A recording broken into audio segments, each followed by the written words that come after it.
I'm Kevin Casey. I'm a professional mixed martial arts fighter. And right now what I'm about to do is issue a warning out to all other competitors. I don't want overs. I just expect them to happen. Fatty's gonna fatty is real. He is terrible! Smacking dudes with his 18-inch meat stick. I'm gonna go quick because I don't give a fuck about anything that's gonna happen on Saturday. Hello, boys! We're back! Or at least a few of us are. New Shaun's with me. What's happening? MMA-analysis. Finally back. Clocks have changed. You guys do that in Canada, right? Yes. Okay, good. Maybe it's still light out there. It is. Yeah, I know you're close to close to North Pole, so stay light most of the time. I imagine at this point, so that's probably a plus. We're recording. We're in the heart of March Madness, or as Lance's preferred method of March Madness. Ugh. I mean, yeah. He's trying to make it a thing. It's not a thing. Yeah, just to be different, right? Yeah, he is. Yeah. He's a hipster when it comes to that shit. I mean, the finals is kind of. I'll actually sit and actually watch a little bit when they actually have the finals in each weight class. Like because I'm really just scouting for MMA talent at that point, and like guys I should look out for. Because usually there's a couple guys. It seems a couple guys a year that end up gravitating towards MMA. So if you've listened to this show enough, you certainly know that high-level collegiate wrestlers that go to MMA usually do pretty well, and they're money machines, right, Shaun? Yeah, except when they fight against more athletic. What other stereotypes can I say? Those kind of things. They usually get deaded when that happens. Ask Bader about that. Wait, what? Well, I guess Bader hasn't got deaded by an athletic person. Has he? What about Rumble? Yeah, I guess that's the one I was thinking of, but I guess Rumble's a sort of a wrestler as well, but not really. Uh-huh. But he somehow owns Phil Davis. Yeah. Sort of. Like, by an absolute sort just tiny, tiny hair. Yeah. Yeah, it's so bizarre. Oh, man, it's something else. College basketball is good. We got the MLS season back, so I'm pretty excited. And March, for some reason, March is always the dead time for MMA and specifically the UFC. I don't really understand it. It seems like they go on vacation, or maybe it's I don't know what their fiscal policy is, but pretty much every March it seems like there's only one event, and they take off like 3 or 4 weeks. So yeah, that's got to be it. I don't know. Like we're a little rusty. I guess they're a little rusty. Basketball and hockey are getting close to playoffs. You got March Madness. Maybe that's why. I don't know why they take a break. Or they just use that time to prepare for the summer push with all their events. That's probably, I'm guessing. Yep. Totally guessing. That's what they do, but it's as good a scenario as anything. And we're talking about being rusty. We'll get to this week's card shortly, but this is a pretty rusty card, isn't it? It's definitely not for the casuals. There are some interesting prospects, but yeah, could be fun. Could be fun. It's going to be on Fight Pass, so it's going to be quickly paced and hopefully get some good violence. That's the best thing about Fight Pass, isn't it? Yep. Yeah. So one thing UFC's gotten right with its digital things is learning the concept of pace and enjoyment. They've done a good job of that, definitely. But we will talk a little bit about UFC 222. Took place, it seems like a long time ago, but it was only March 3rd. Should we start from the bottom, Shaun, or do we want to highlight something first and then get to the very beginning of this card? We should probably talk about the real main event. Frankie Edgar getting knocked out by Brian Ortega, and I continue to lose money to that guy, and I will Probably. Well, I'm hoping I'm not going to lose money when he fights Max, but I'm continually going to fade him. Can we talk about most shocking moments in modern MMA? It's pretty. Where does this one stack up? It's up there. Where does this stack up? We have seen Frankie rocked like this before. We haven't seen it since he dropped down to featherweight. But by Brian Ortega? Yeah, I mean, it's MMA. Shit can land. That was a amazing elbow that he landed. And with Frankie, I mean, we've seen him hurt so many times. You just don't. You expect him to just kind of pull through, and then when he didn't, it was a bit of a downer. That's for sure. So, what is our short list for kind of shocking moments in MMA? Let's say, I don't know, 2010 to present, something like that. This decade. What would we put on there? Ronda getting head kick KO'd by Holly. Yeah, that's got to be on there, right? That's pretty high up there. Bisping KOing Luke Rockhold has to be on there, right? Very high up there, yep. Mm-hmm. The Anderson Silva, like, losing his leg kind of thing. That's probably up there. Yeah, against. I guess the first loss. Him fucking around and getting knocked out was pretty crazy as well. That might have been more crazy in hindsight. The injury was gruesome, but yeah, it was the second fight. Trying to think of anything else that really kind of stands out. Yeah, I don't really. I mean, seeing Max kind of run through Jose Aldo was pretty.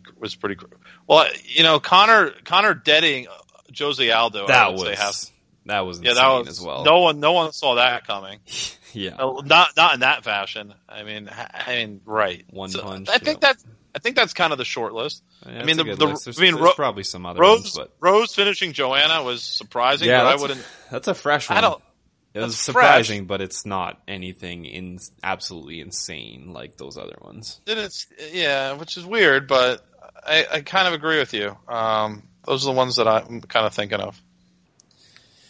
So we're talking about something pretty special. I mean, I know I was a lot more bullish on Ortega winning this fight than others on this show, and a lot of others in the community.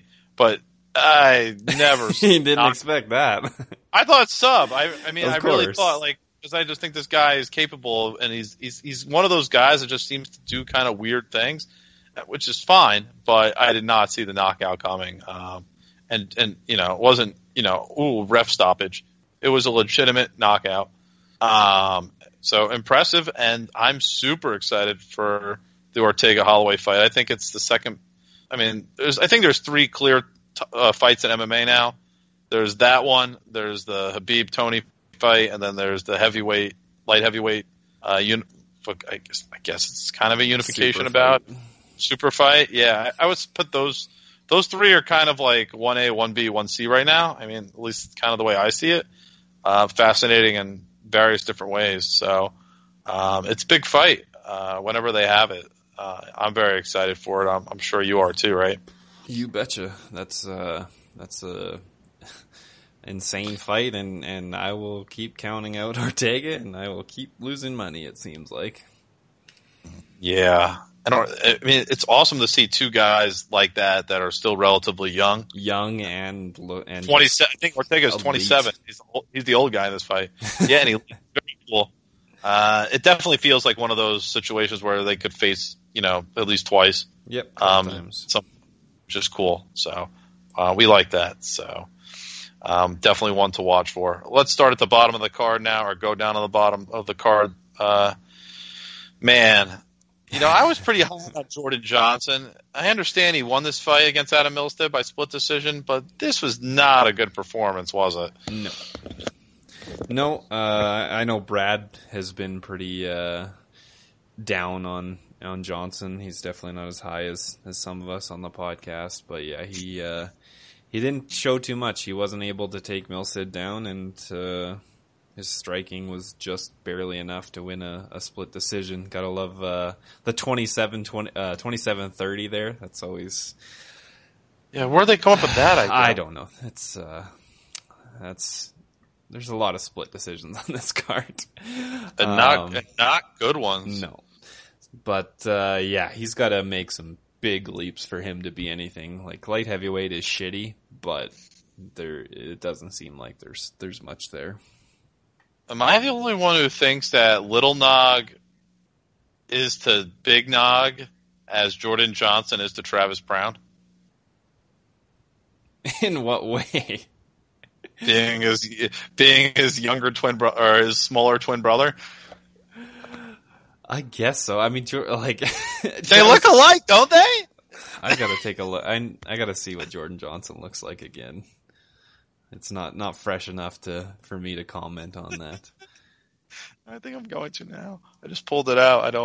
I'm like stupid probably. I mean, it's a bit there. It's kind of there. It's a bit there. It's just Travis Brown's so tall and lanky. It's I think that kind of looks like him. There's a tiny bit there. They're not twins like the Nog brothers, but there's a tiny bit there. Yeah. Okay. Fair enough. Next fight up. This was an important fight and a meaningful fight.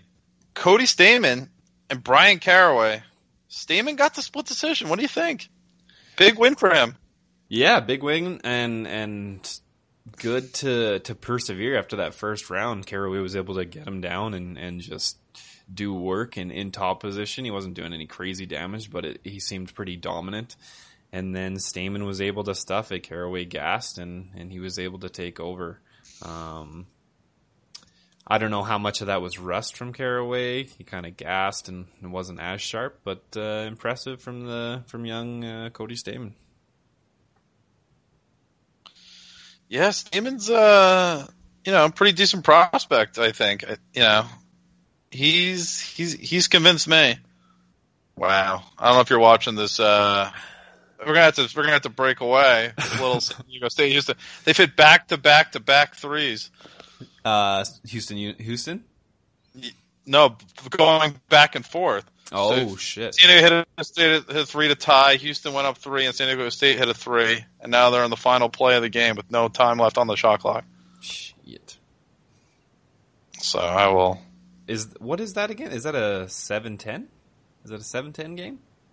And the guy just made a layup with a second to go. I forget what's... Now there's a timeout. It's a 6-11 game. Oh, 6-11. Oh, jeez. That was a hell of a layup. Take the lead. Interesting stuff. Yep. Exciting first day of the tournament. But yes, bantamweight. I know not everybody's going to say this, but I'm convinced bantamweight's the best division in UFC right now. Tell me I'm wrong. In terms of talent, top to bottom. I would say so, especially because of the young guys in it. There's a lot of them. Lightweight is getting old. Obviously, the elite of elite is amazing in lightweight, just like the elite of elite is featherweight. There's obviously some upcoming featherweights coming, but as of right now, I think bantamweight is the best. I mean, with John Lineker is like your 8th or 9th best fighter in your weight class, that says a lot. Yes, sir. Yeah, it's awesome. I mean, Dodson, and who we'll get to. Anyway, Mike Pyle's last career MMA fight. It went exactly how everybody thought it would go. Mm-hmm. I believe it was a max bet. Am I right or am I wrong? That's Maximus. Maximus bet us. Zach Otto. Making Zach Otto look good. Zach Otto fade plant. I mean, hopefully we'll get something good because Otto got the easiest win of his career. Oh man, this is like tried and true stuff, isn't it? You fading a guy in his final career fight is pretty much, it has to be the best MMA. It may very well be the best MMA angle there is. Yeah, I can't really think of it. And you're talking. I know you have one that you really like. What, buzzer shot to win? Missed it. Yeah, that's. Anyway. I mean, the retirement fight doesn't come around too often, but yeah, it seems to be a winner. I can't really think of many, if any, that kind of go out on top recently. No.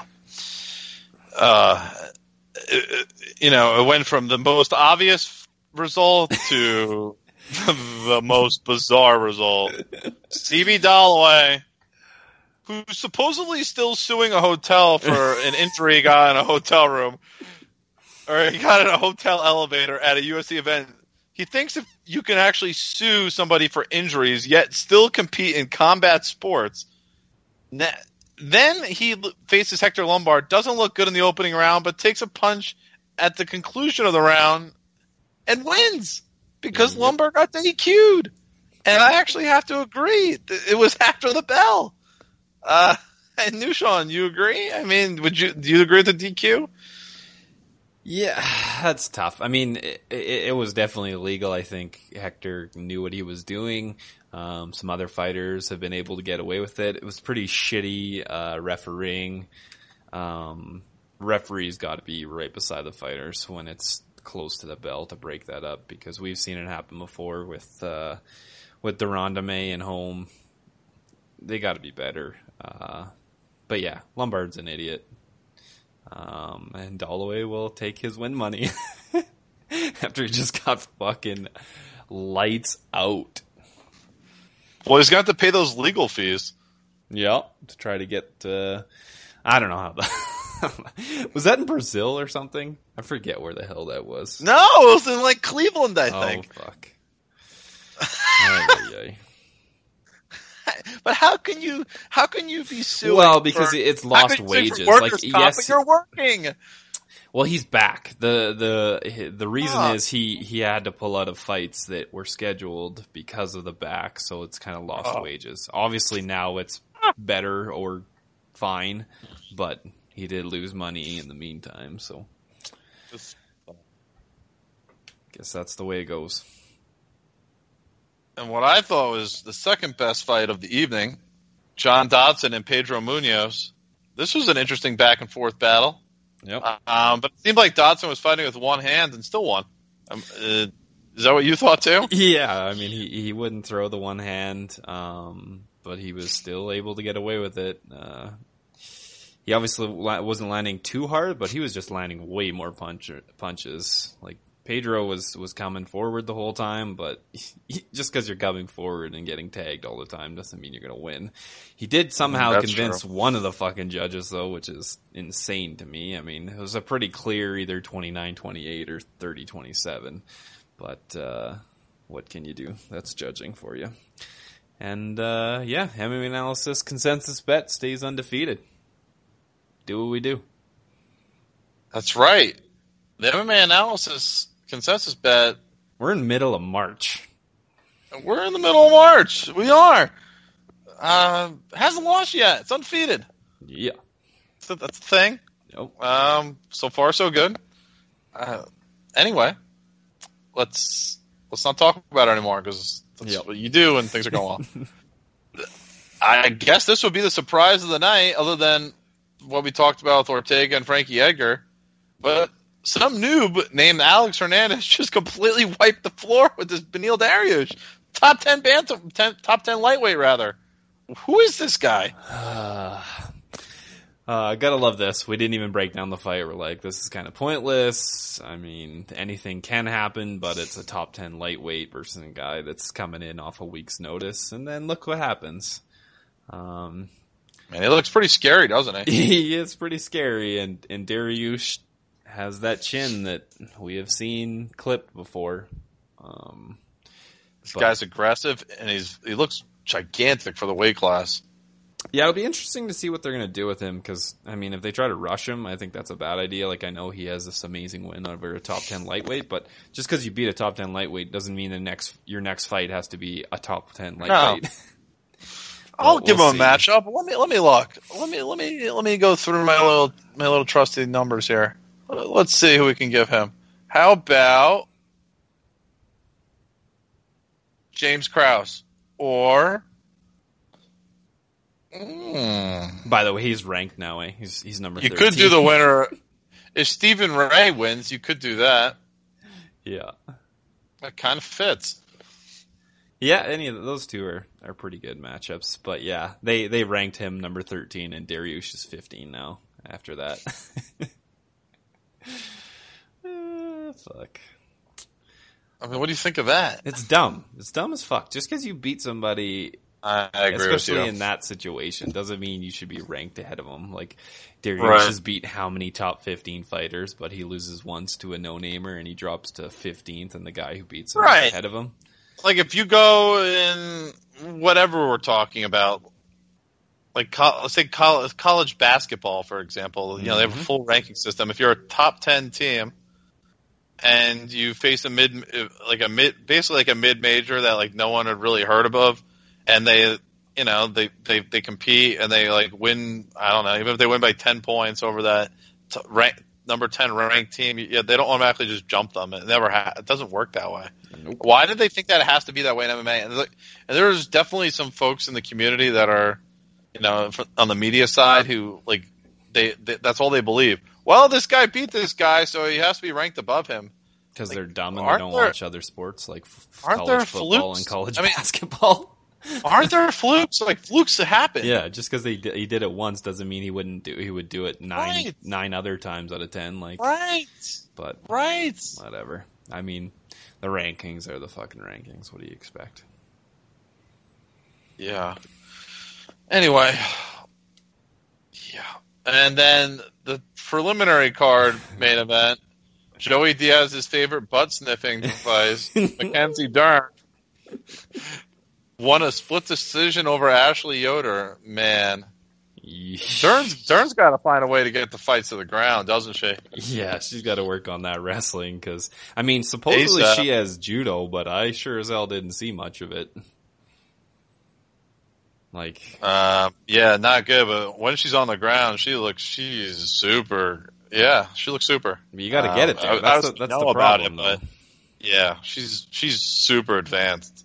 Probably as advanced as anyone I've seen. I mean, I get her level, but I have honestly in women's. I haven't seen anybody even like remotely close to that on the ground in terms of just like transitioning to all different.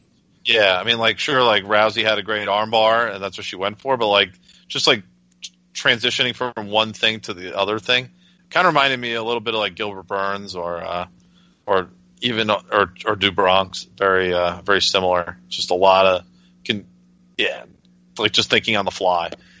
Let's go from this to that to this to that, just chaining submissions together. It's cool. It's very cool to see. Yep. Pay-per-view card. This result didn't surprise me, except for the split part of it. Caitlin Vieira taking out basically good old rusty trombone Kat Zingano. How the hell was this a split decision? What 2 rounds did she win? Somebody tell me. Let's see what old dumbass judges gave her. Is Adelaide Bird involved in this one? No, it was... Marco Rosales gave gave Zingano rounds 1 and 3. I'm really not sure how that's possible. That's fucking brutal. I'm not sure how anyone could justify that. That's so bad. Zingano looked rusty and not good, and Caitlin Vieira probably got herself a title shot or a number 1 contender fight. I mean, I don't know who the hell else. I think that's. I don't know who else is at bantamweight that's gonna fight. Juliana Pena. I don't know. She's pregnant. She just gave fucking birth. I think Caitlin Vieira's kind of earned it. Yeah, and all of a sudden, after Brazil kind of had this like hiatus, wow, they got all the women. Women are kind of doing things. Yeah. They're kind of doing things. I mean, you got Cyborg at 145. You got Vieira and Nunez at 135. You got Andrade, kind of whatever weight class she wants to fight at. Yep. And you got Claudia. Mm-hmm. That's a nice little. If they were doing a little team MMA, a little Survivor Series kind of a thing, they might beat America. Yep. I think you can make a legitimate case for it. So that's cool. I wish their men would kind of catch up, but yeah, that'd be good. You are. Next fight up on the main card, the wrestler Andrei Arlovsky Oh, that's decision bad. win over the skyscraper. Arlovsky's a wrestler. Who the hell knew? Oh. He had like one takedown attempt or something in his entire UFC career. Well, that changed. And then I don't know how many he got in this fight, but At least 2. Maybe just 3. just bad heavyweights. The worst possible thing. Just like Boring. nothing. Boring, nothing. Not even like sloppy on the feet, just terrible. Remember there's been a few Stefan Struve fights that have been super boring. I'm thinking about when he fought Jared Rochelle, how bad that fight was.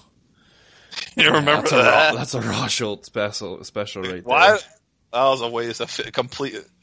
You know, we get old and we're like, yeah, like we're like you start thinking about things. Like you wasted 15 minutes you only live life once and wasted 15 minutes watching that. Yeah. Oh my god, that's sad. That hurts to think about. I might have a nightmare. Oh.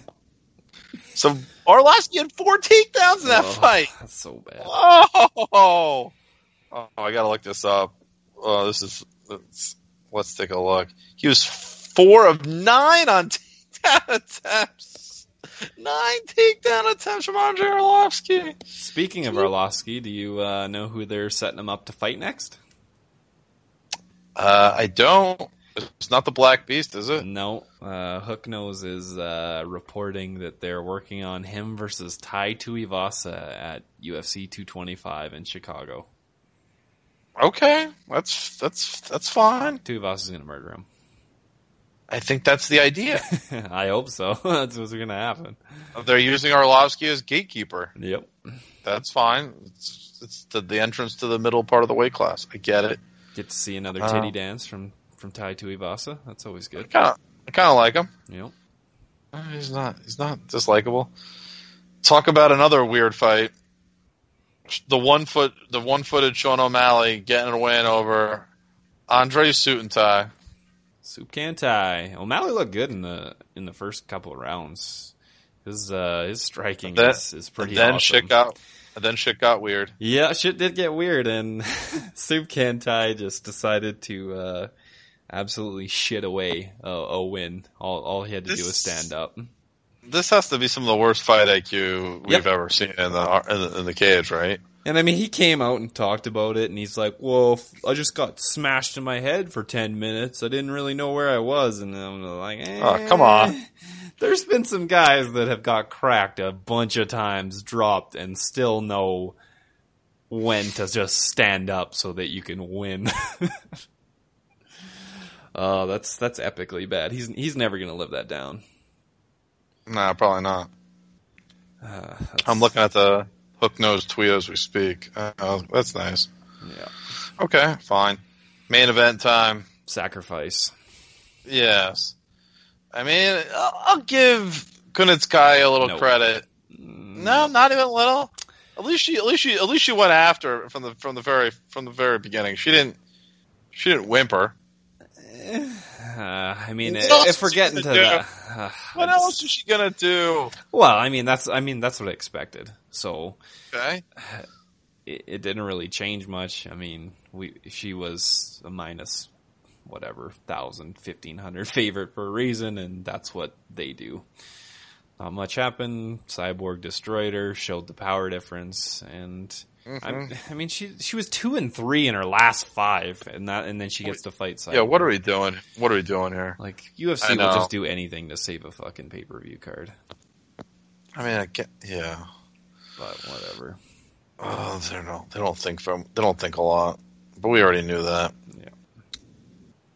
Anyway, that covers UFC 222.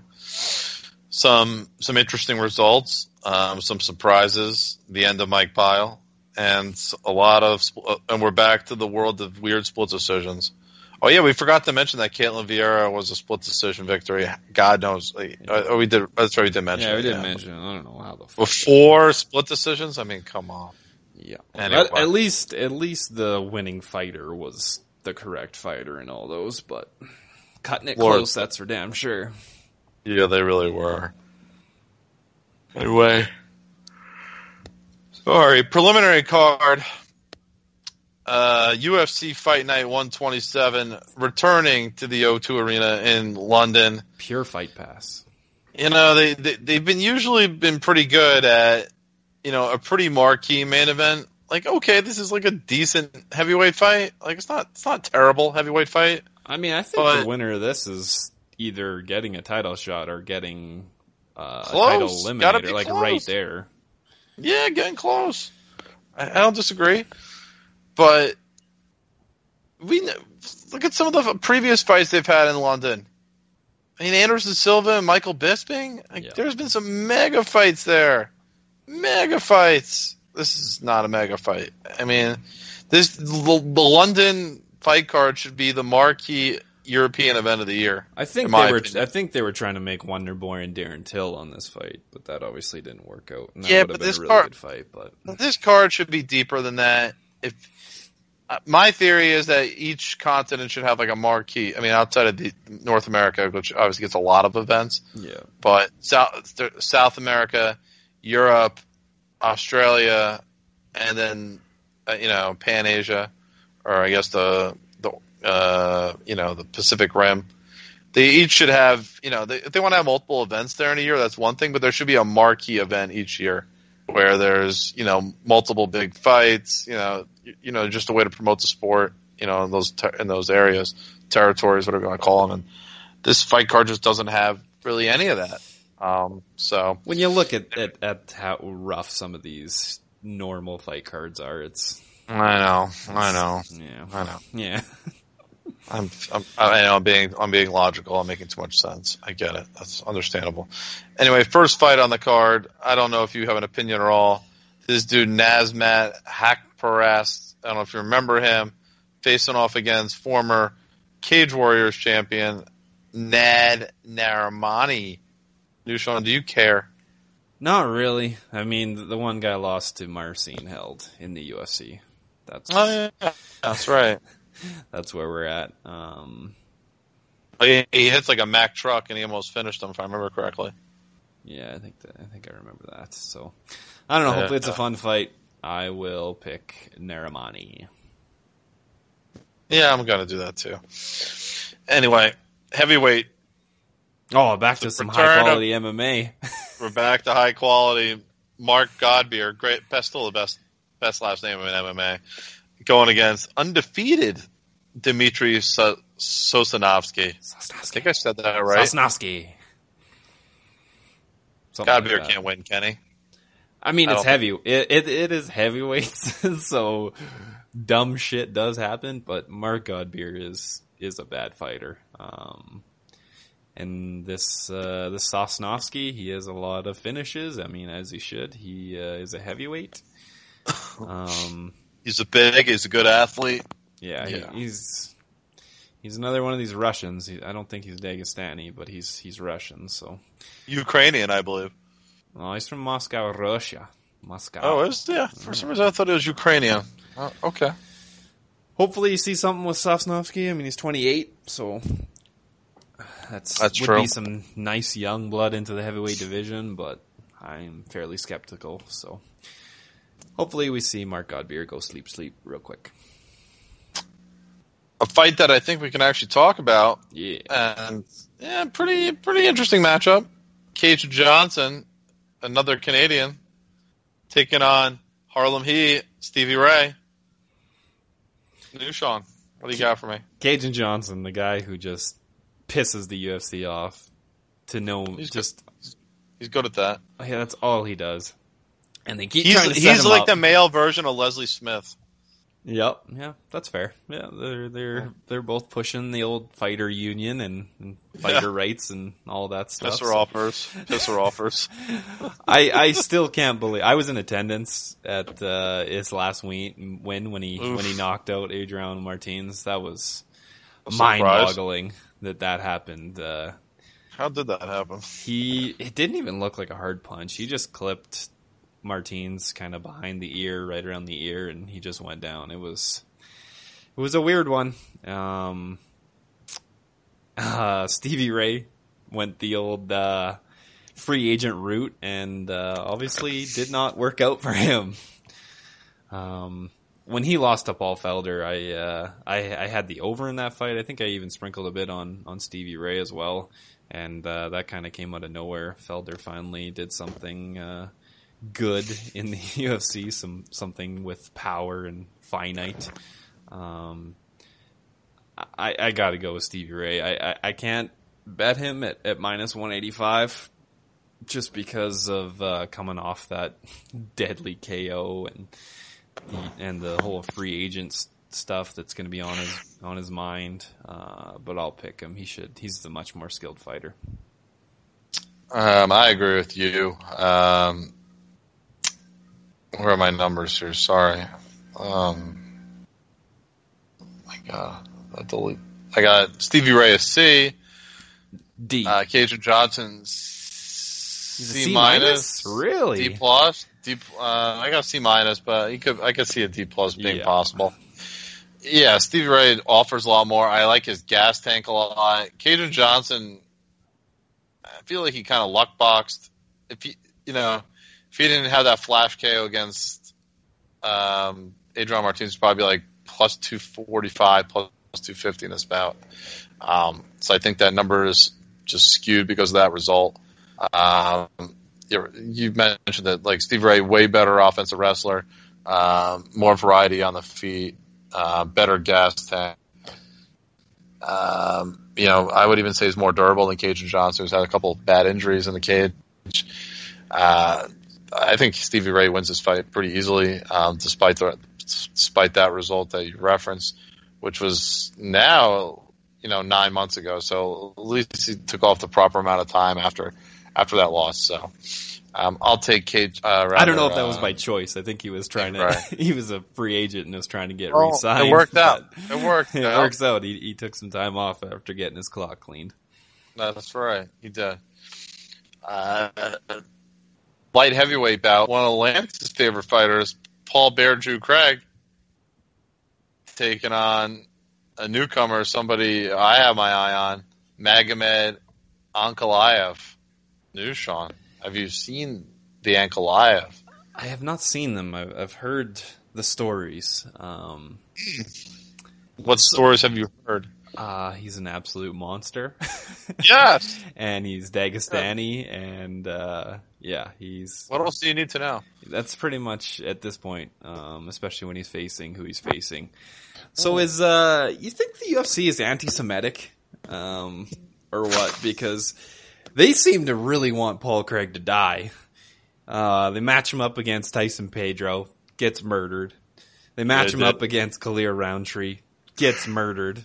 And now they match him up against this fucking crazy Dagestani guy that is probably going to murder him. 3 murders in a row. So, I'm going to say the UFC is anti-Semitic. They hate the Bear Jew. And the Dagestani is going to murder the Bear Jew. I don't want to speculate on that.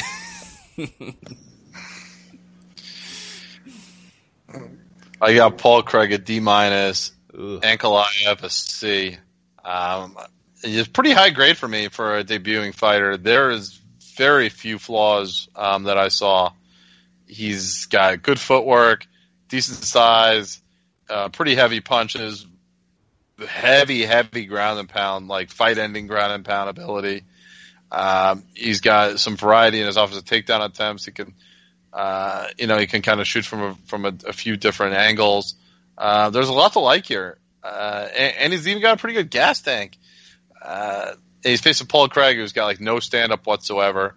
Who's basically going to be diving in for submission attempts. This guy is not going to get taken down. And like I mentioned, all the other offensive gifts. I think he finishes Paul Craig probably in the first round, just like previous other opponents. It's a mismatch.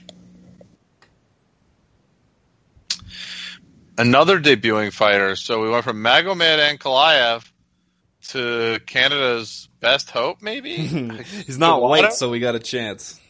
Yeah, taking on something called a Brad special. Danny, 2 first names Henry. That is a special one. New Shaun, does he have the special? I hope not. I hope he's not a Dan Kelly. He doesn't he doesn't seem to be a Dan Kelly kind of person, so hopefully he goes down. I'm pretty high on Hakeem Dawodu. I picked him for my breakout fighter for featherweight at the start of the year. He's been in World Series of Fighting for a long time. Last time out, he beat Steven Seiler by decision. Pretty impressive. His striking is pretty good. He's still a young guy. He's only 26, but I think this is a good matchup for him.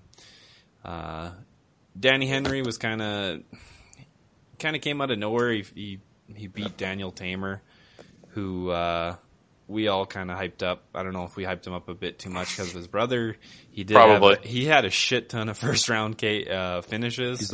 He's definitely not his brother. No, and his brother's good. His brother is very good. So yeah, I think that's kind of why we hyped him up. I don't think Danny Henry is that good. I think Hakeem Dawodu is just going to be able to outstrike him, and I think he actually knocks him out in this late second round. Yeah, I haven't done my Dawodu grade yet, but I will do a scouting report on him over at mma-oddsbreaker.com. You can find my Magomed Ankalaev scouting report over there, at time of publication. So it's there. You can see more of a detailed breakdown of that there, but Dawodu is definitely really talented. Shaun wasn't kidding. He's fought a World Series of Fighting before, so a lot of folks have already kind of seen him fight. He certainly wasn't a diamond in the rough per se. He's definitely kind of an established prospect. But like a lot of striking heavy fighters, he's got to prove that he can consistently defend takedowns and do so against quality opposition. He hasn't shown that yet. Not sure Henry's a guy who really can exploit that, but we shall see. But even if Dawodu gets taken down at one point, there's still a 3-round fight, and he should be able to get the result. So there's just a huge difference in striking ability, and that's, I think, the difference. Danny Hot Chocolate Roberts taking on Oliver Enkamp. Shaun, let's make this a quick thought because I don't really care. Yeah, neither do I. Both guys coming off losses to Nordine Taleb. The Hot Chocolate got knocked the fuck out, which was pretty that's right, mind-boggling that Taleb just decided to finish the guy.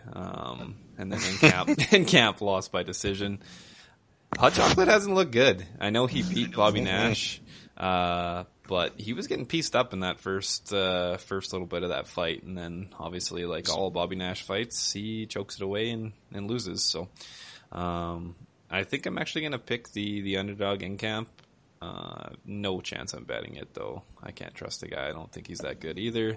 But I think Danny Roberts could maybe be going on a downturn of his career, and he got knocked out pretty viciously last time out. Yeah, that's a pretty good point about Danny Roberts, that he's definitely looks susceptible to punches than he had it before.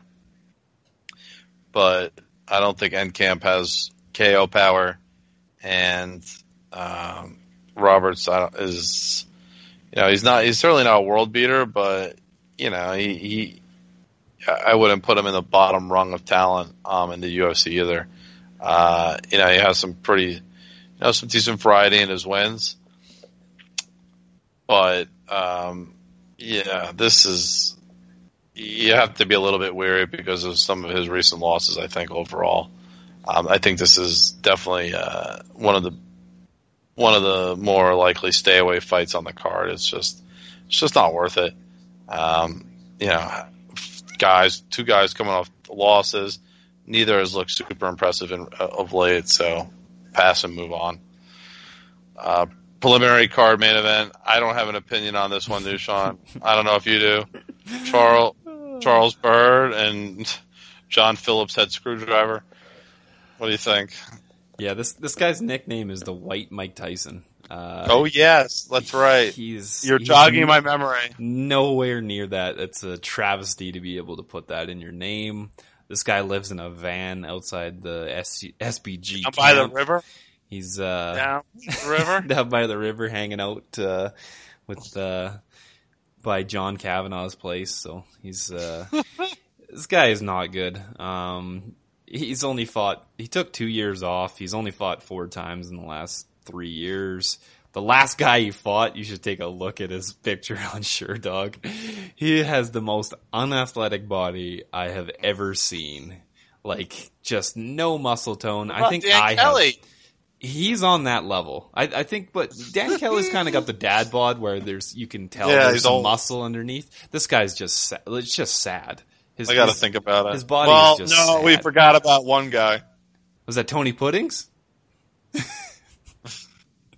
No, I was thinking even somebody else. Who? I'll give you one more guess. He's 4 weight classes. He's not a big guy. He used to be in the UFC, but he's no longer in the UFC. I got nothing, Jay. You gotta give Cody McKenzie. Oh, jeez, yep. This guy looks like Cody McKenzie when he was fighting at like middleweight instead of like lightweight. The guy he fought. So, yeah, I don't think too much. Charles Byrd looked pretty decent on the Dana White Contender Series. I'll pick him, but I'm not gonna bet this. Who knows what the fuck's gonna happen in this fight? Yeah, I don't particularly care about this bout either, but I will absolutely fade SPG when I could fade SPG. Like, there's no reason to bet on a fighter who's training with Charlie Ward and Artem Lobov on a regular basis, okay? The shitty thing is, Dawadu actually took this camp at fucking SBG, because that's what he needs. He doesn't need, like, wrestling. He needs striking. Like, what? I don't know what the fuck he was doing there, but whatever. I don't know. It doesn't sound very good. Yeah, not happy with that. Yeah, he is the Canadian Hope, of course. So. Main card. Not a terrible main card. I mean, I think each bout has a little something to it. First one, kind of surging welterweight, Leon Edwards taking on savvy veteran Peter Sabata. Yeah, about time. The Nazi lover. Edwards has had a pretty good string of wins here. He beat Tumanov, beat Luque, and then beat Brian Barberina. That's pretty good. It's a pretty solid road right there. Oh yeah. I didn't. Now he gets Sabata after doing all that. Yeah, it's kind of a weird. It's kind of a step down. It's absolutely a step down. But I definitely think Edwards obviously has the edge on the feet. But once it hits the ground, I think it's actually a pretty close fight. Sabata's got some good subs. He's got some good scrambles. Edwards, for some reason, has in his last couple fights decided to take it to the ground when he doesn't need to. I think if it hits the ground, it could be anyone's game, and that's kind of why I took a tiny 1-unit stab at Sabata at plus 195. I just think that if it hits the ground, it could get dicey for Edwards, so I'll take that tiny little stab. I have Edwards a C+, Sabata a C-. The youth, the movement, and power all are advantage for Edwards. I just think Sabata, if he's going to win, it has to be on the ground. I think he's going to struggle to be able to get inside and to force takedowns, because I don't see this fight going well for him on the feet.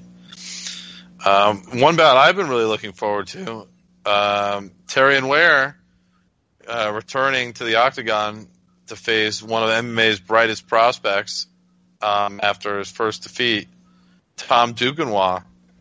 Shaun, what do you think about the return of Mr. Duquesnoy?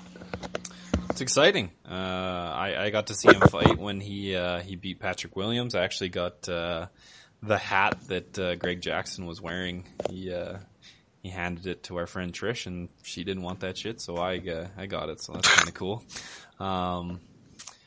Yeah, it's probably good that he finally kind of got a loss. Well, I mean, he had a loss before, but a UFC loss.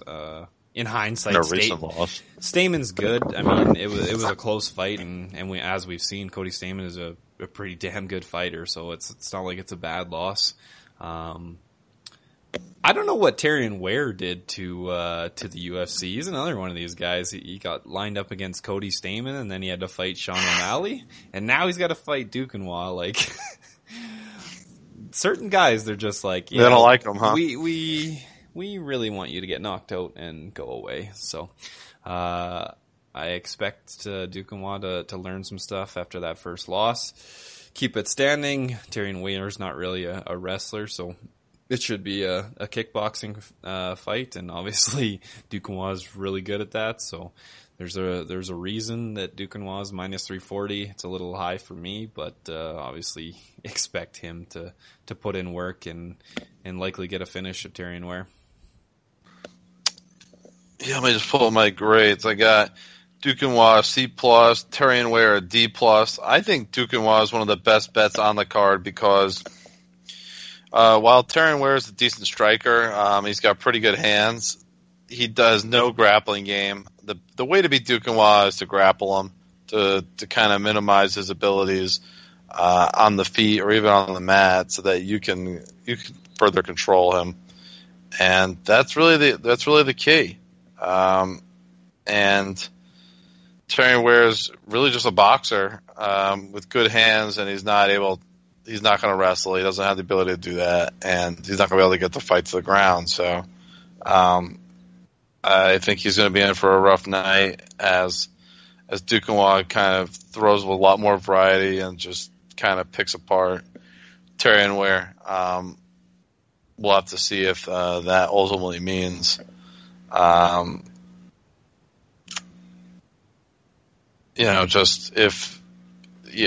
what that ultimately means. But I'm curious to see how Duquesnoy, kind of does over his next couple fights, because you have to wonder how much he's really learned from this bout, or from his loss rather to Stamann. I'm kind of with New Shaun that a guy like that, it could be a humbling experience on his way up, and sometimes it's important to have a loss, kind of like how Max Holloway had the loss to Conor before he kind of made his rise. Maybe the loss by Duquesnoy to Stamann is the loss that he needed to have his rise, because he certainly has the talent to go very far in MMA. So we shall see. Co-main event time. The rematch that nobody wanted. That's probably the best way you could put it. I'm trying to wonder too. Like, why do they do this again? It was boring the first time. It's not going to be interesting this time. Jan Blachowicz, and they're older now, against Jimmy Manuwa. Is it going to be exactly the same fight? I assume so. It's probably going to be terrible. I don't know why it's going to be fatty without being fatties. Yeah, pretty much. The UFC just has there's just nobody at light heavyweight. So, and Jimmy Manuwa's from London, so they're like, fuck it, who doesn't have a fight? Oh, they already fought and it was terrible.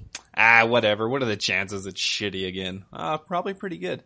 I took the over in this fight. I think I got it at minus 110, minus 115 or something like that. It's just another 1 unit play. Nothing big, but Blachowicz is a tough guy. He's only been finished by KO once, and that was 7 years ago. He did get subbed, but Manuwa's not subbing him, so I'm not too worried about that. And Blachowicz doesn't really have much for power either. He's been to a shit ton of decisions, so I expect a pretty boring ass fight, and to go over 2.5, and Jimmy Manuwa will probably edge it a tiny bit. And then it'll be terrible. What are your thoughts, Jay? It's going to be boring. I mean, that's it. That's all. I don't know what else to tell you. I got Blachowicz a C-, Manuwa I have a B-. It's probably going to be more of the same. I mean, it seems like a fatty's going to fatty without being fatties thing, don't you think? Yep. That's why I played the over 2.5. I mean, usually it feels kind of like a cop-out bet, but when you see a fight for the first time, I'm kind of inclined to believe it's going to be more the same the second time. Maybe that's just me, and I'm a believer in if I've seen it once, I'm going to see it twice, as opposed to I saw something once, I'm going to see something totally different twice. But that's kind of the way that I think you kind of have to approach this one. I think Blachowicz' size kind of diminishes Manoa's kind of ability to dominate the physicality per se, and to land from range where like Manoa's kind of good at with those like really heavy kicks and those just that kind of power game that he has, and it's going to be a lot of kind of like dirty fighting, pushing against the cage, and that whole thing. So I'll take Manoa by decision, and I think the over hits. What is that number? The over is like minus 110, minus 120. For 1.5 or 2.5? 2.5. Yeah, you can't. I bet it. I don't think we have a consensus bet this card. No. I'm okay with that. Yeah, there's not much to choose from. We will hold it off until April. We'll go another month. Anyway, main event time. We got some name value here. Former champion Fabricio Verdum taking on former Bellator champion, right? Alexander Volkov. All right, what do you think here, Shaun? I have a very, very large bet on Fabricio Verdum. I laid it straight at right around in between like minus 180 to minus 190. I got it to win 4 units. The skill discrepancy here is large. I know Volkov is long, and that can be an issue, but Verdum is still an elite heavyweight. I know his last fight against Tibura wasn't great, but I mean he still had that fight pretty much in the bag. He should have finished it, but there wasn't much there from Tibura. I mean, other than a couple head kicks that Verdum ate. Volkov, he's looked all right. I still think he lost that Timmy Big Dick fight. He was able to put away Struve after a while. Verdum, if it goes to the ground, Volkov's in trouble. I don't care how good his sub game is. And Verdum's still a pretty good striker. I know he lost his mind when he fought Stipe, but I think he's a lot more calm and collected now. He doesn't have to worry about that, and I think he still has his eye on the prize. I think if he gets an impressive win here, he's right in line for a title shot. I know some people are talking about, well, he's talking about WWE and who else, and hanging out with hanging out with Honda. Hanging out with the crazy Chechen warlords and stuff. Dry yeah, but he's right there for a title shot. I think he is able to get Volkov out of there. I just think the skill difference is quite large. Volkov's all right, but it's just I think there's a big gap here. I have Verdum a B+, Volkov a C+. I kind of agree with Shaun that this is Verdum's fight to lose, and if he can get Volkov to the ground at all, it's going to be a gigantic advantage and one he will be able to finish. Should it go there, but I mean he's got to be a little bit careful on the feet, Verdum, because he's gotten stupid at times, for lack of a better term. Standing exchanges or getting clipped, things of that nature. And Volkov definitely has the hands that he can hurt somebody. He's super long for the weight class, got really good size, and if he can catch Verdum, he could either knock him out or hurt him. Then he could potentially knock him out after that. So I think it's a little bit of buyer beware. I kind of tend to favor Verdum because if it does go to the ground, I think it's pretty certain that he's going to get to submission. So on the feet, it's definitely more competitive than it is on the ground, which I guess in the end is not saying much. All right, new Shaun. It looks like we got through the entire fight card. Anything else you want to add? Not really. It's going to be a bit of a break. There's no card until the big one on April 7th. Yeah, April 7th. Yeah, so April 7th. We got a 3-week break. Yeah, people are going to be fixing to get some UFC after a couple weeks. I know there were some people that were already itching for it after 1 week off. So at least at least that's a really good card. It's going to be awesome to break down, and hopefully we have some the Kentucky Swordsman. Maybe we even convince Lance maybe to show up for a big card like that. Yeah, probably not. So who are we kidding? Yeah, he won't acknowledge greatness if it hit him in the face. So. It's true. But yeah, other than that, it's a fun sports time. NHL hockey's coming to an end of the regular season. Same with NBA and March Madness. There's start of baseball season. Yeah, yeah. There's lots of fun stuff going on right now. So that's right. We probably won't be back next week, but so kind of enjoy the time off away from the sport. Actually, talk to your wife or kids, on Saturday nights, and not watching some stupid nonsense. This fight card is earlier in the day in North America, as it is a European card, so you'll be done by late afternoon, which is a pretty cool thing. I really do like those that fight cards that kind of run that time. I think they're kind of my favorite. Yeah, they go fast. They're good timing. You have the rest of the night to do whatever you want. And they usually do entertain. So Saturday should be fun. Some good prospects.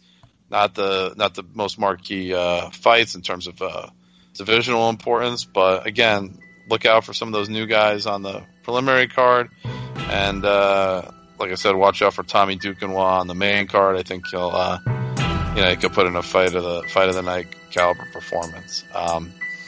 With that, we'll talk to you guys next time. Enjoy the fights.